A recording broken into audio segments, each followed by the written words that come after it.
Warahmatullahi wabarakatuh. Nama saya Ahmad Yazullah. Saya sedang bersama dengan Bapak Munir Abdullah selaku guru SMK Negeri 2 Kabupaten Tangerang.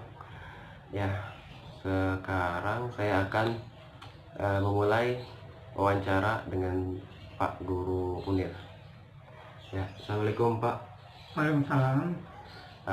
Gimana kabarnya Pak? Alhamdulillah baik. Jadi gini Pak, sekarang kan pandemi ini ya, pasti sekolah tuh punya cara belajar yang berbeda, menyesuaikan dengan pandemi. Jadi bagaimana cara sekolah buat memberikan pembelajaran yang efektif dan efisien Pak bagi siswa di masa pandemi yang sekarang yang sulit ini untuk bertemu ya, Pak? Baik. Untuk proses belajar mengajar karena memang tidak diperbolehkan untuk tatap muka, bisa dikatakan 100% online lah ya.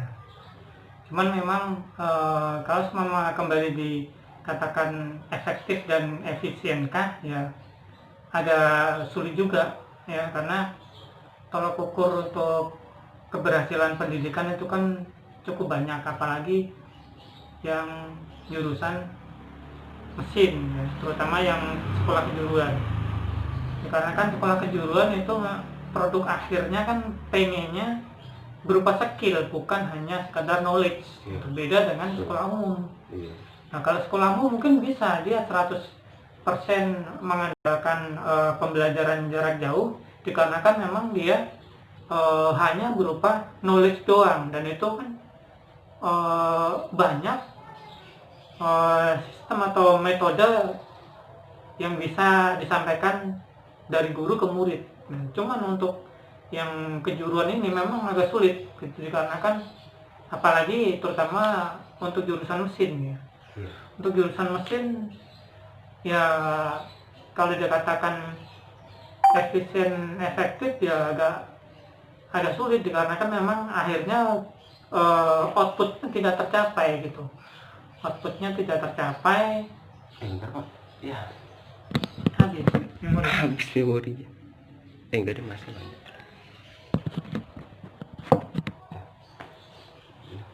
Karena kan memang apalagi produknya harus berupa produk jadi gitu. Beda dengan beberapa jurusan yang lainnya, memang walaupun mungkin tidak bisa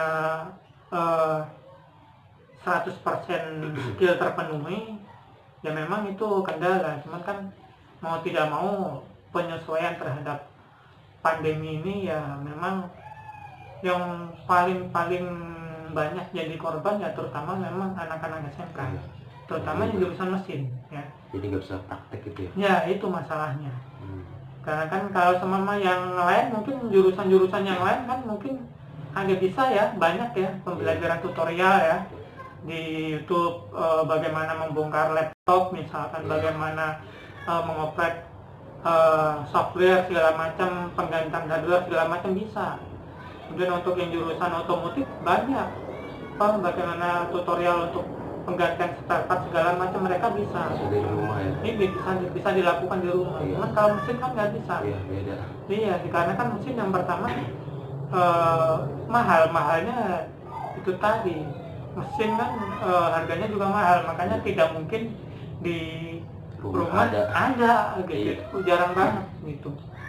Nah ini yang menjadi kendala, dan ini ya mau tidak mau akhirnya untuk outputnya biar menyesuaikan, tetapi dari sisi protokol kesehatannya tercapai sehingga tidak menjadikan klaster baru.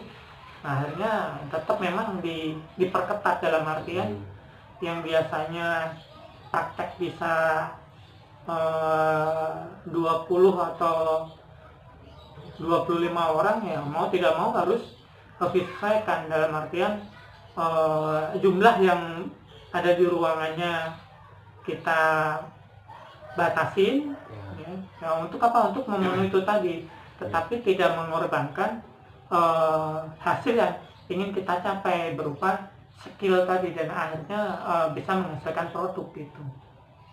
Jadi yang paling banyak jadi korban ini terutama anak-anak yang ya siswa terutama yang kejuruan. Nah, jadi buat ngatasin semua itu siswanya disedikitin ya di satu Ya, ruang itu. dibikin jadwal Ya, yang bisa jadwal. dikatakan memenuhi standar protokol kesehatan. Dalam artian yang biasanya mungkin yang Bapak sampaikan tadinya mungkin 25 orang, sekarang mungkin 10 kita batasin maksimal gitu yang ada di bengkel gitu. Ya dalam artian kan untuk 25 itu mungkin jaraknya lebih dekat, tapi kalau kita pangkas hanya jadi 10 orang, dari penyesuaian jarak segala macam kan terpenuhi gitu. Terus itu batas waktunya berapa jam Pak setiap jadwalnya?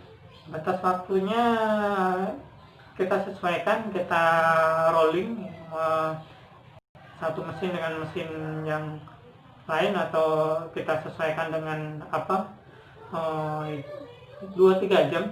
2-3 jam? Iya, 2-3 jam. Satu jadwal itu? Iya, satu jadwal, karena terutama untuk yang pelajaran praktek yang produktif kan cukup banyak juga. Ya kita sesuaikan antara kapasitas mesin yang kita punya dengan jumlah peserta yang harus kita akomodir untuk berada di bengkel. Ya, kalau seumpama memang misalnya kebagian satu anak misalkan bisa prakteknya 1 minggu cuman 2 atau 3 jam, yang biasanya normalnya tadinya mereka bisa praktek 10 sampai 15 jam misalnya, ya mau nggak mau gitu. Ini demi untuk menjaga yang pertama kualitas nanti si anak didik itu sendiri. Soalnya kalau bagaimanapun juga memang sulit kalau kejuruan hanya mengandalkan PJJ. Ya itu mungkin yang membedakan banget dengan sekolah umum kan itu tadi, karena produknya kita harus berupa skill gitu. Skill itu bisa dipelajarin kalau ada praktek. Tidak mungkin ada skill kalau tidak ada praktek. Nah, itu yang cukup menjadi beban ini, karena ya bagaimanapun juga pandemi ini kan memang bukan kemauan kita, tapi kita bisa menyesuaikan lah kondisinya. Bagaimana caranya kita utak-atik tetap dengan memenuhi standar protokol kesehatan itu sendiri. Yaudah Pak, jadi segitu aja kali ya, soalnya waktunya udah lebih batas juga. Jadi assalamualaikum.